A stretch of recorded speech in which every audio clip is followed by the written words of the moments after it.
c'est jour numéro 6 de Proud and Loud autour de la valorisation de soi, la valorisation de son parcours, de son histoire, pour accéder à son prochain niveau pro.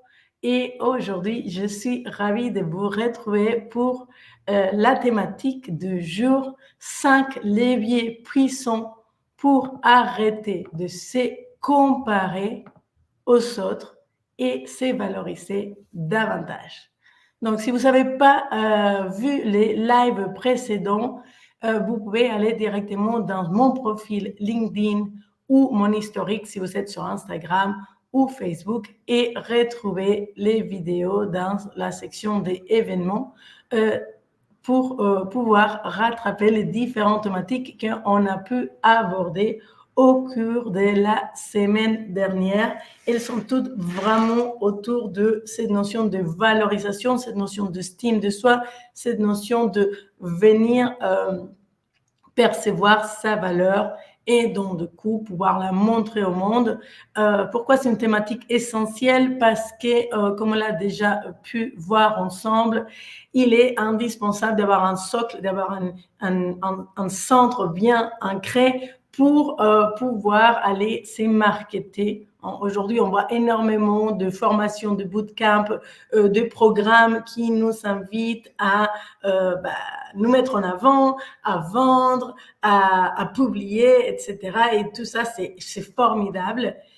Sauf que si on ne se donne pas de la valeur, c'est compliqué de pouvoir franchir le cap de se marketer, de se vendre, de prendre la parole et donc se confronter à des potentiels sans jeu de critiques, des jugements qui pourraient venir et qui va forcément pourrait nous bloquer dans notre démarche de valorisation.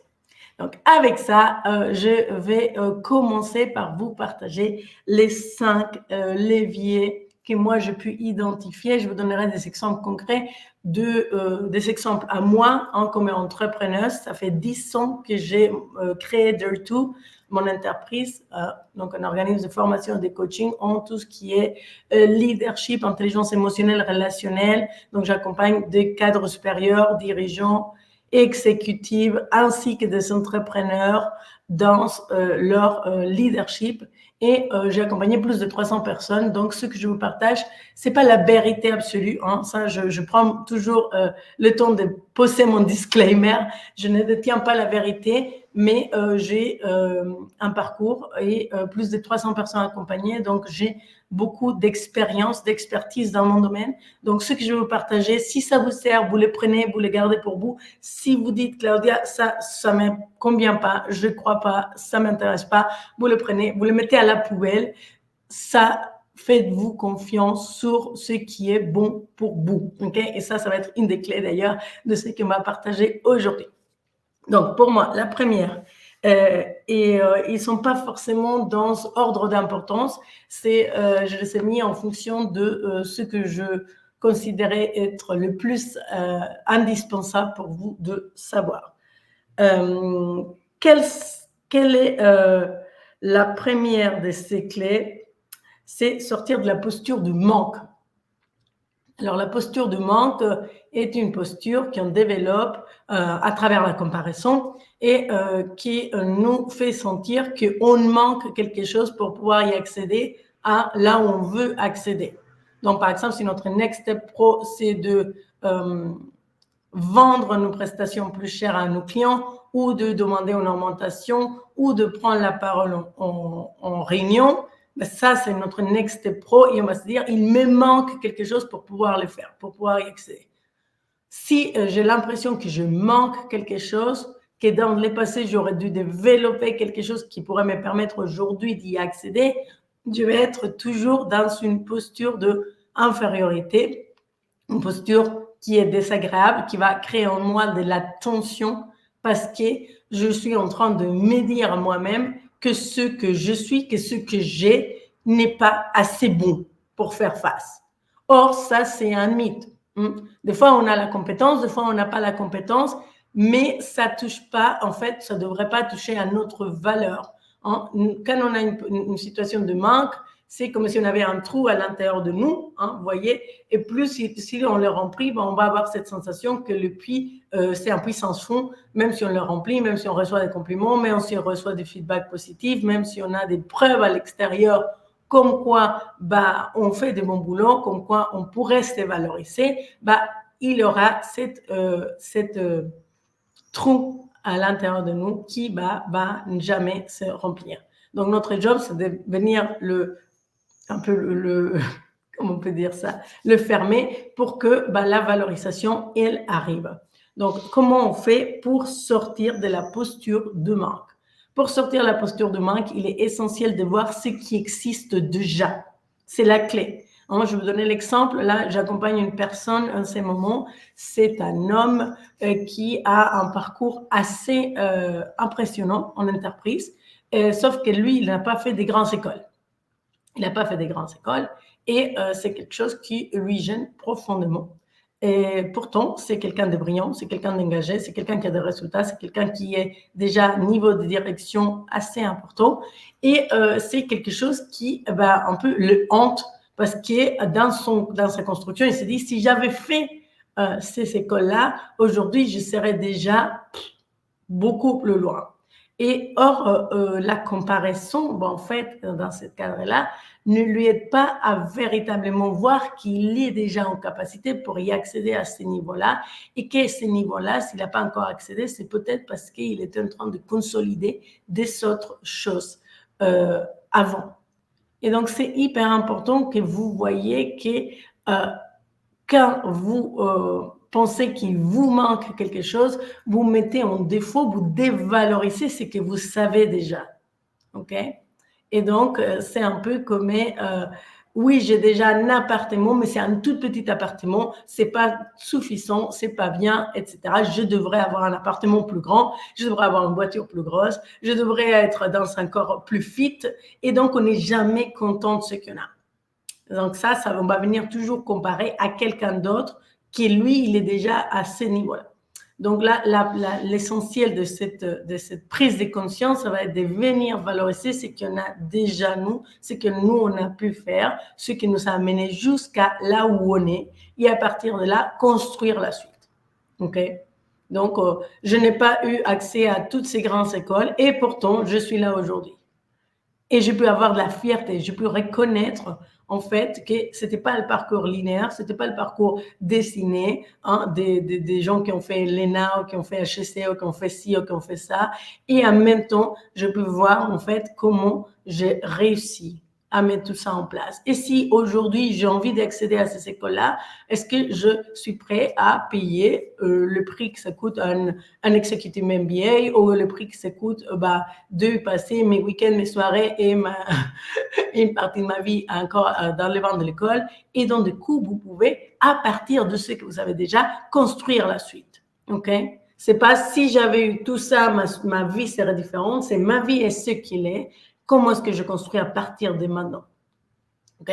Et donc, du coup, évidemment, si vous vous comparez à des personnes qui ont fait ces écoles-là, vous les mettez dans un piédestal. Et c'est ça qui va nous mettre de ces écoles comme ça, mais ça peut être aussi des gens qui ont de l'argent, ça peut être des gens qui ont un corps parfait. Je vais vous donner 2-3 exemples dans les leviers suivants. Donc ça, c'est le premier levier, sortir de la posture de manque. Comment on fait? On le fait en valorisant ce qui est déjà là, ce qui est existant, ce qui est dans notre passé. Et donc, du coup, c'est venir aimer son passé, c'est venir lui donner de la valeur, c'est venir être fier de son histoire. Si vous n'arrivez pas à le faire, parce que mentalement, vous le comprenez, mais émotionnellement, vous ne le ressentez pas, c'est qu'il y a probablement une harmonisation à faire. Il y a peut-être de mémoire ou des perceptions incomplètes. Et donc, ça, c'est un travail qui se fait en coaching, que je fais beaucoup avec mes clients pour leur permettre de passer de cet espace de manque à un espace de je valorise ce qui est déjà existant. Deuxième levier, ça va être le levier de redescendre l'autre de piédestal. Ou redescendre la situation, redescendre l'expérience à laquelle j'aspire et j'ai créé un fantasme sur elle. Je la redescends de piédestal pour la harmoniser. Okay? Donc, normalement, on doit être comme ça, en face à une personne, face à une situation, donc d'égal à égal. Et donc, quand on se minimise, quand on est dans une posture de manque, on se met comme ça. On vient de voir que la clé, c'est de valoriser ce qui est déjà existant. Et puis, on a aussi la possibilité de mettre l'autre sur un piédestal. Donc ça va être de venir redescendre cette personne, cette expérience. Et pour pouvoir le redescendre, ça va être de observer en fait qu'il y a autant de bénéfices que d'inconvénients à y être dans cette situation-là. Donc, si je prends l'exemple d'un summer body parfait, okay? C'est ça que je vais vous donner comme exemple parce que là, on est dans le mois de juillet, donc ça prête bien à parler de ça. Mais je pourrais vous parler aussi des personnes qui se comparent avec des parents qui font de l'école à la maison et qui se disent « moi, je suis un mauvais parent parce que je laisse mon enfant toute la journée à la crèche, puis au périscolaire, et puis il est à la nounou, et donc du coup, je devrais faire ça. » Et donc, je mets sur un piédestal ou les personnes qui se comparent, pour les entrepreneurs qui se comparent avec des autres entrepreneurs qui ont des business qui apparemment cartonnent parce qu'ils font beaucoup de chiffre d'affaires, parce qu'ils ont beaucoup de clients, parce qu'ils ont beaucoup de retours positifs et donc du coup, on se compare avec eux. Donc, on va prendre l'exemple de summer body parfait. Si je mets sur un piédestal le fait d'avoir un corps parfait et je commence à regarder sur Instagram toutes les personnes qui vont commencer à poster des photos de eux pendant leurs vacances dans lesquelles ils sont dans un maillot de bain, ils sont super beaux, etc. Je vais commencer à me sentir pas bien parce que je mets leur cas sur un piédestal en me disant, moi, je devrais être comme eux. Or, eux, leur priorité numéro 1, ou dans leur top 3, ça va être leur corps. Ça va être le fait d'avoir un corps fit. J'ai déjà parlé auparavant dans un des lives de la semaine dernière. Si ce n'est pas dans vos priorités d'être fit, vous ne devez surtout pas vous comparer avec des personnes dont c'est la priorité. Okay? C'est cette notion de venir finalement comparer des choses qui ne sont pas comparables. Et donc, c'est pour ça que c'est essentiel de dire, OK, bon, je me compare avec cette personne-là. Si cette personne-là, elle a un summer body parfait, ça veut dire qu'elle a payé un prix. Ça veut dire qu'elle a des avantages autant que des avantages à être dans cette situation-là. Donc, comment on fait pour avoir un corps parfait? Peut-être on va avoir une diète beaucoup plus équilibrée. Et donc, ça me demanderait à moi d'être plus exigeante, plus vigilante sur la diète, sur ma manière de manger. Peut-être ces personnes-là, ils font plus de sport. Ils font peut-être de la musculation. Ils font peut-être des choses que moi, aujourd'hui, je ne suis pas prête à faire, en tout cas moi, Claudia Garcia, parce que concrètement, moi, ma priorité, elle est plus autour de mon spiritualité, ma famille, passer du temps avec mes enfants, leur faire grandir mon business d'une manière dans laquelle moi, j'apprends et je donne la valeur à mes clients, et avoir un couple dont je me sens fière et dans lequel on construit des projets qui sont importants pour nous. Donc ça, ce sont véritablement mes priorités. Vous voyez, ça tourne beaucoup autour de moi, mon spiritualité pour pouvoir contribuer au monde et beaucoup autour de ma famille, passer des temps de qualité pour pouvoir leur faire grandir et faire grandir mon business pour donner plus de valeur à mes clients. Donc ça, c'est vraiment, ça ne veut pas dire que je n'aimerais pas dans un monde parfait avoir un corps instagrammable, mais ce n'est pas l'une de mes priorités. Donc je ne fais pas ce qui est nécessaire pour avoir ce corps-là. C'est pas que je ne suis pas capable, c'est que justement, je ne fais pas le nécessaire, je ne m'engage pas là-dedans. Donc du coup, je n'ai même pas le droit à me comparer à quelqu'un qui passe beaucoup de temps, d'énergie et qui utilise beaucoup d'argent et de ses ressources pour cet objectif-là. OK? Donc, du coup, redescendre ces personnes d'un piédestal, c'est de dire, OK, cette personne-là, elle investit de l'argent, elle investit de temps, elle investit de l'énergie, elle a peut-être un prix à payer pour avoir ces corps-là, mais c'est pareil pour la personne qui va prendre la parole en public. Hein, quand on devient une figure publique, là, je peux vous donner l'exemple. Là, il y a un documentaire qui est sorti récemment qui s'appelle I Am Céline Dion. C'est extraordinaire comme leçon de comment on peut valoriser en fait l'image, ce qu'on voit sur scène, ce qu'on voit sur les réseaux, ce qu'on voit devant nous, mais on ne connaît pas du tout qu'est-ce qui se passe à l'intérieur. On ne connaît pas le backstage.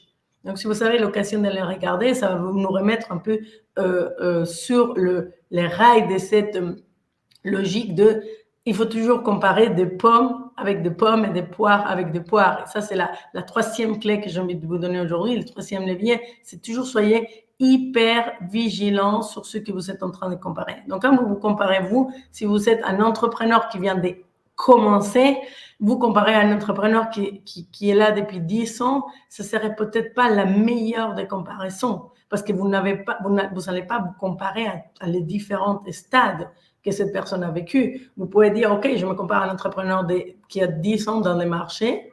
Comment il a commencé? Qu'est-ce qu'il a fait? Quels ont été ses démarrages? Et là, vous allez comparer vraiment des pommes avec des pommes. Donc, l'idée, c'est de véritablement dire, si moi, je veux devenir manager et d'un coup, je me compare avec un managing director qui est directeur et qui est manager depuis 20 ans, les gaps qu'il va y avoir entre moi et la personne à laquelle je suis en train de me comparer est énorme. Pas par rapport à la quantité de temps seulement que la personne a passé, mais aussi par rapport aux marches qu'il a franchies, aux étapes qu'il a mis en place pour arriver là-dessus. Et donc, du coup, ce que vous pouvez faire, c'est, OK, il a une telle personne qui a tel poste, eh bien, comment elle l'a fait? Donc, ça, c'est quelque chose qu'on va aussi venir voir. Donc, du coup, le troisième levier, c'est véritablement très simple. Ne comparez jamais des pommes avec des poires. Ne comparez pas un poisson avec un lion. Chacun a des caractéristiques différentes, des capacités différentes. Et donc, du coup, vous devez être vigilant de savoir si vous êtes en train de vous comparer avec quelqu'un qui est comparable, ok? Et comparable, ça ne veut pas dire on a fait la même école et maintenant elle est directrice au sein d'une boîte internationale et moi je suis analyste. Vous n'êtes pas en train de comparer la même chose. Hein? Ce n'est pas parce que vous avez fait la même école la même année que vous êtes en train de vous comparer. Est-ce que cette personne, elle a une famille? Est-ce que cette personne, elle a voyagé comme vous? Est-ce que cette personne, elle a essayé de monter sa boîte? Est-ce que cette personne, elle a eu une maladie? Est-ce que cette personne, elle a... En fait, vraiment, les critères de comparaison, il faut que vous soyez très, très clair sur ce que vous comparez. Et vous allez vous rendre compte que c'est hyper difficile de trouver des personnes qui sont plus ou moins identiques à vous. Et donc, c'est ça aussi l'avantage d'aller chercher des critères de comparaison, des KPIs qui sont véritablement mesurables, c'est de vous rendre compte qu'il n'y en a pas non plus 52 000 personnes qui font la même combinaison que vous. Si je prends la mienne, c'est qui ont fait des grandes écoles, qui ont bossé dans un grand groupe, puis qui sont décidés de partir dans un truc qui avait rien à voir avec leurs études, qui ont recommencé une nouvelle carrière professionnelle en étant étrangers, sans parler le français, et au démarrage, qui ont galéré, et puis ils ont décidé d'avoir des enfants, de déménager des villes, et d'un coup, en fait, tous mes critères, c'est la construction de ma vie. Si j'essaie de le comparer même à notre entrepreneur qui a commencé il y a 10 ans, mais elle a décidé d'avoir 4 enfants au lieu de 2 et qu'elle a décidé de vivre, je ne sais pas, à l'étranger et pas en France et qui a décidé de travailler en anglais et pas en français, ça, d'un coup, on n'est plus du tout dans la même logique, on n'est plus du tout dans le même monde. Donc, c'est plus comparable. Et à ce moment-là, je sors de la comparaison et je peux rentrer dans autre chose. Hein? Et ça, c'est la clé suivante. Donc, par rapport à ce levier numéro 3, c'est ne comparez jamais votre arrière-boutique, hein, votre cave, à l'avant-boutique, à la vitrine de quelqu'un d'autre. Vous ne savez pas du tout qu'est-ce qui se passe derrière ce que les gens vous partagent dans les réseaux sociaux. Vous ne savez jamais qu'est-ce qui se passe derrière ce que les gens vous partagent derrière un partage de oui, ça va et toi avec un léger sourire. On ne sait pas en fait qu'est-ce qui se passe derrière. On ne sait pas quel est le background, quelle est l'histoire, quels sont les challenges que la personne a vécu qui l'ont permis d'aller là où elle en est. Donc, du coup, vraiment essayer de vous rappeler de ça pour sortir de cette logique de je me compare. Et donc, focalisez-vous sur ce qui est essentiel pour vous. Si c'est avoir une vie qui qui vous ressemblent à niveau de votre famille, passez le temps avec votre famille. Donc, comparez-vous plus à des gens qui vont être dans cette logique-là. Si c'est de parler couramment anglais lors d'une réunion, bah, commencez-vous à comparer avec des gens qui font ça. Et donc, petit à petit, bah, prenez cette habitude de passer de la comparaison à l'inspiration. Okay? La comparaison à l'inspiration, la différence, c'est je crois que je suis aussi capable. Okay? Quand je me compare avec quelqu'un et que je ne crois pas que je suis capable d'atteindre ce résultat, là, je vais venir me dévaloriser. Je me dis, oh, tu ne seras jamais capable de faire ça, tu ne seras jamais capable de mettre ça en place, tu ne seras jamais capable. Quand je suis inspirée, c'est peut-être je peux aussi le faire. Peut-être ça me donne envie. Et donc, vous allez voir que les personnes qui vous inspirent, c'est des personnes qui vous parlent beaucoup de comment faire les choses, qui vous disent, moi, avant, j'étais là, c'était pas toujours hyper facile pour moi, j'ai galéré, j'ai passé ça, j'ai mis ça en place, ça n'a pas marché. Et donc, c'est des gens qui vous donnent des clés qui vous permettent de voir comment vous pouvez aussi réussir. Donc, quand vous allez vous comparer, parce que ça va pas s'arrêter, on se compare toujours, mais choisissez les modèles avec qui vous voulez vous comparer, choisissez des rôles modèles, des modèles adaptés et qui vont vous permettre de passer de cette comparaison qui vous met en désavantage, qui vous dévalorise, vers une notion de curiosité. Comment a-t-elle fait pour arriver là-dedans? Comment elle a-t-elle fait pour avoir ce corps-là? Comment elle a commencé? Quelle est son histoire? Et creusez là-dessus, posez des questions, allez vous informer. Si c'est quelqu'un que vous ne connaissez pas, à qui vous ne pouvez pas poser des questions directement, vous pouvez aller lire, savoir d'où elle vient, qu'est-ce qu'elle a mis en place, comment elle a réussi à avancer. Et surtout, demandez-vous une question essentielle. Est-ce que moi, je suis prête à payer ce prix-là? Est-ce que moi, je suis prête à faire les mêmes efforts qu'elle a fait pour obtenir ce qu'elle a obtenu? Est-ce que je suis prête par rapport à mon système de valeurs, par rapport à ce qui est important pour moi? Et si la réponse c'est non, donc du coup, ce n'est pas un bon rôle modèle pour vous, pas aujourd'hui. Peut-être dans 100 ans, peut-être dans 200, peut-être dans 5 ans, quand vos enfants ils seront plus grands. C'est aussi essentiel de savoir dire, OK, cette personne, elle m'inspire, mais c'est trop tôt pour moi. C'est trop tôt pour moi pour le prendre vraiment comme guide, parce que ça va me créer plus de contraction d'expansion à l'intérieur de moi. Et donc, c'est aussi de vous s'autoriser à véritablement savoir qui vous s'inspire, qui vous donne des possibles. Je peux vous raconter une anecdote. Et moi, je suis entrepreneuse depuis 10 ans et il y a eu une période dans ma vie dans laquelle j'étais très entourée par des entrepreneurs qui faisaient 10 fois plus que ce que je faisais à l'époque. Et c'était vraiment, je voulais être comme eux. Sauf que eux, ils avaient un focus hyper grand dans leur business. C'est-à-dire que c'était leur business, leur priorité. C'était leur business, c'était les actions, c'était mettre en place des choses. Ils bossaient énormément, et y compris les week-ends, ça voyageait beaucoup. Et en fait, je n'avais pas du tout calibré tous les efforts qu'ils faisaient pour arriver à ça. Et donc, j'étais vraiment pas bien parce que moi j'ai des horaires assez réduits parce que j'ai choisi ça et parce que c'est important pour moi de pouvoir passer du temps avec mes enfants, parce que c'est important pour moi aussi de prendre une pause déjeuner tous les jours, même s'il est un peu décalé quand je fais des lives. Mais c'est important pour moi d'avoir du temps de méditation, de prière, d'être calme. Et donc ça, je n'ai jamais négocié ça.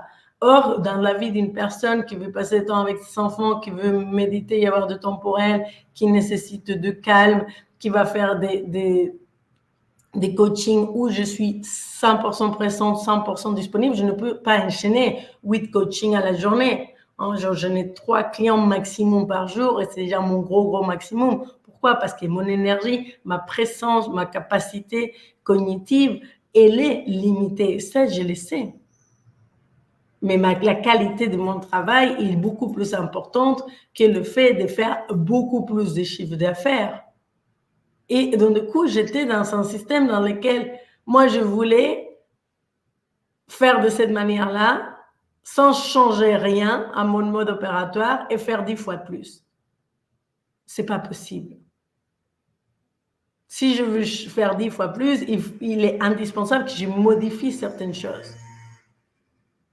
Il faut que je calibre, que j'accepte, que je change, ou que je remonte mes tarifs, ou que je délègue, et donc ce sont des choses que j'ai commencé à explorer après, mais il y a une phase pour moi qui m'a beaucoup coûté. Parce que je me disais, mais en fait, je n'avais même plus envie des fois d'aller dans ces rencontres-là parce que je me sentais vraiment pas à la hauteur, je me sentais vraiment pas bien. Et pourtant, j'avais déjà des excellents résultats, hein. J'avais le résultat qui est 5% des entrepreneurs en France, ou 10%. Donc, j'avais déjà extraordinaire résultat. Donc, c'est jamais vraiment bon de se comparer si le rôle modèle que vous avez n'est pas adapté. OK? Donc, du coup, là, j'ai commencé à essayer de m'inspirer des personnes qui ont plus de rôle modèle ou qui sont des rôles modèles qui vont valoriser plus la croissance, le développement de leurs capacités, de leurs compétences, que leur chiffre d'affaires. Des gens qui vont être beaucoup plus axés sur vivre une vie qui leur inspire, qui leur motive, dans laquelle ils se sentent bien, vivants, contribuent, ils sont joyeux, ils sont, à lieu d'avoir une équipe beaucoup plus grande. Et donc, du coup, je commençais à choisir des KPIs qui me correspondent vraiment. J'arrêtais de comparer à niveau de chiffres, je commençais à comparer à niveau de ressenti parce que ce sont des choses qui sont beaucoup plus importantes que moi, pour moi. Et donc, du coup, vous pouvez faire de même. Choisir vraiment le rôle modèle et les KPIs, les Key Performance Indicators, ou les métriques, si vous voulez, que vous allez suivre et qui ont de cohérence pour vous. Et puis, en dernier, c'est aussi de vous entourer des informations et des personnes qui vous font du bien. OK? Il y a vraiment suffisamment de personnes dans le monde pour que vous trouviez de l'inspiration et de l'information qui vous correspond. Par exemple, moi, encore une fois, je vous donne mon exemple, je ne regarde jamais la télé, je ne regarde pas les news dans la télé parce que les images, la partie visuelle, la partie image me crée beaucoup de tension. Donc, moi, je vais lire les news et je vais demander à mon mari, que lui, c'est un grand adepte de telle information générale, de me faire un récap des informations, de ce qui est en train de se passer dans le monde, ce que j'aurais pu louper. Et donc, du coup, je me nourris d'une manière beaucoup plus sereine. Je ne lis pas les news dans les réseaux sociaux. Je ne lis pas les news dans des endroits où je peux avoir des doutes sur la véracité de l'information. OK? Du coup, c'est important pour moi de choisir les sources. Hein?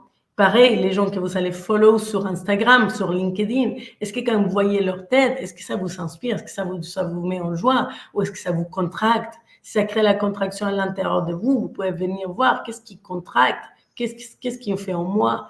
Et des fois, c'est, en fait, oui, elle a un niveau auquel je voudrais y être, mais la manière à laquelle elle est arrivée à ce niveau-là ne me correspond pas. Sa manière de faire, sa manière d'être,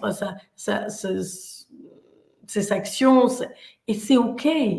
C'est OK de dire, OK, là, aujourd'hui, ça me contracte. C'est pas que je suis faible, c'est pas que je suis nulle, c'est pas que je suis pas capable. Ça, il est important que vous sortez de ça. C'est dire, ça me correspond pas. C'est pas comme ça que moi j'ai envie d'arriver. C'est pas comme ça que j'ai envie de faire les choses. Et donc, c'est essentiel de venir créer cette ciblage, d'avoir cette confiance en soi, dans son intuition, dans son ressenti pour dire, OK, moi, je suis ce qui m'inspire. Moi, je suis ce qui me donne de l'énergie. Moi, je suis ce qui a des sens pour moi. Et si je sens que ça contracte à l'intérieur de moi et c'est quelqu'un qui est dans mon entourage et que j'aime profondément ou par ailleurs, je peux prendre l'exemple de ma meilleure copine aussi, qu'elle a fait une carrière fulgurante au sein d'une banque internationale. Si je me compare à elle par rapport à son niveau de revenus, si je me compare à elle par rapport à son niveau de responsabilité au sein de l'organisation, ben, je vais venir créer de la tension en moi. Mais c'est pas du tout comparable. C'est pas du tout possible parce que moi, ça fait 10 ans que je choisis l'entrepreneuriat. Et donc, moi, j'ai choisi un autre chemin. Je choisis un chemin qui me correspond plus par rapport à ma manière d'être, par rapport à mon côté rebelle, par rapport à mon côté visionnaire, mon envie de construire, de créer, d'apprendre tout le temps et de ne pas être limité par rapport à maintenant, il faut que tu apprennes ça parce que c'est ça qui colle à ton poste. Et ça, c'est vraiment essentiel. Donc, moi, je suis claire qu'en fait, si je me compare à son parcours, je vais être contractée de facto. Parce que je me dis, oui, mais moi, je gagne 5 fois moins qu'elle. Oui, mais est-ce que toi, tu as pu développer des autres choses? Est-ce que toi, tu as pu mettre en place des autres choses qui ont plus de la valeur pour toi? Moi, Claudia, c'est la connaissance, c'est le développement, c'est l'apprentissage. Moi, j'y passe 200 heures, voire plus de formation par an dans tous les types de formations. Je me forme à la psychologie, je me forme en neurosciences, je me forme à l'intelligence émotionnelle, je me forme au systémique, comment le système fonctionne, je me formais aussi au marketing, je me formais aussi à la vente, je me formais aussi à la création de contenu, je me formais aussi à tout ce qui va m'inspirer pour pouvoir délivrer un meilleur service à mes clients, pour avoir une boîte qui m'inspire à moi, qui correspond à ce qui est bon pour moi. Donc, clairement, et il est indispensable, du coup, déjà de redescendre l'autre de piédestal, de nous venir valoriser nos choix, de voir comment ces choix ils nous sont apportés, de sortir de cet espace du manque, comme on a déjà dit, de venir comparer des pommes avec des poires et de ne pas comparer des pommes avec des poires, mais des pommes avec des pommes et des poires avec des poires, de connaître ce qui vous anime, de savoir quel est votre socle, et puis de venir vous comparer, d'avoir de l'inspiration avec des personnes qui vous font du bien, qui vous poussent à la curiosité, qui vous poussent à la croissance et pas à la dévalorisation, pas à la sensation que vous n'êtes pas assez bien, que vous êtes incomplet ou cassé. Ça, c'est faux. OK? Sortez de ça. Et si vous sentez que vous n'arrivez pas à le faire par vous-même, que c'est compliqué, que c'est difficile, que ça vous pose problème, bah, sachez que c'est quelque chose qui peut se travailler. Sachez que c'est quelque chose qui peut s'améliorer parce que vous allez passer dans un mindset de croissance, dans une possibilité de venir accéder à un autre niveau. C'est pas parce que vous n'êtes pas bien, c'est parce que vous voulez apprendre, vous voulez savoir davantage faire les choses. Et donc, si c'est quelque chose qui vous intéresse, bah, le programme Proud and Loud peut être une de ces solutions pour venir vous valoriser davantage. Donc, Proud and Loud, c'est un programme qui va démarrer en septembre. C'est 8 semaines pour apprendre à se valoriser et accéder à son Next Step Pro. Et votre Next Step Pro, ça peut être être plus confiant au moment où vous vendez, ça peut être plus confiant au moment où vous parlez, en réunion, dans les réseaux sociaux, et ça peut être négocier votre salaire, ça peut être augmenter vos tarifs. Donc, votre Next Step Pro, c'est ce qui va vous amener à un niveau de valorisation supérieur auquel vous aspirez. Donc, comme pour rappel, on se retrouve demain pour une autre thématique connexe à celle de la valorisation. Donc, en fonction de vos questions, de vos messages privés, je vais construire la session de demain. Si vous regardez cette session en replay, mettez-moi #replay que je sache que vous l'avez regardé. Et si vous avez des doutes par rapport à ce que j'ai partagé, mettez-moi vos questions dans les commentaires. Je viendrai les lire avec grand plaisir. Donc, avec ça, je vous souhaite une excellente démarrage de semaine et je vous dis à demain pour la suite.